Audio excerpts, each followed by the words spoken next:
Day 2 of travelling across Australia in a motorhome with my parents. Today was the shortest day of all. We were only driving half an hour to Lake Perkalilly, just outside of Kalgoorlie. We were there for the Red Dust Revival, which sees cars pre-war race across the desert. Before we set off, Dad made some breakfast. He cut up some of his homemade sourdough bread for us, and we had baked beans on toast.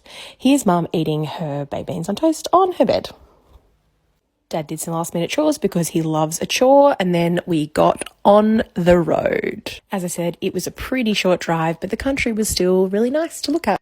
Here's Mum all ready for the day in the dust. She decided it was too hot to wear a jumper. Fair enough, it was. There weren't just cars at this event, there were also helicopters and motorbikes zooming around. As you can see here comes my dad, the ultimate fig jam. He loves the desert, works out in the bush, has his entire life.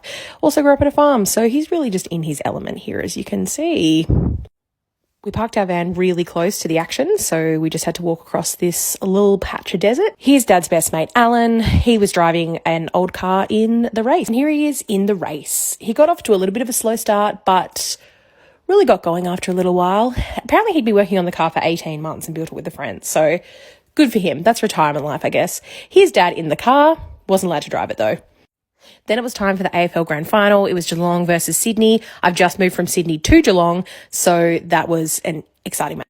Then I decided I'd had enough, so I literally walked through the Sahara Desert to get to our motorhome. This is what a day in the desert looks like. It really looks like I've got a fake tan. But no, yep, it's just dust. Yikes. At least my teeth look really white.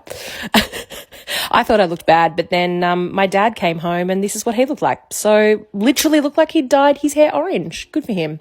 I actually asked him to keep it, but he didn't want to.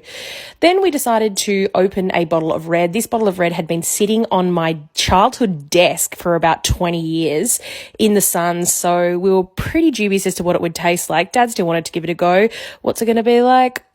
Ooh, yep. No, not so good. Yeah, didn't think it was going to be good. I did warn him, but he still wanted to give it a crack, which is, you know what, fair enough. So he offered me a sip. I said no very wisely. Then they headed off to their friends for dinner, and I just chilled in our motorhome. Follow for part 3.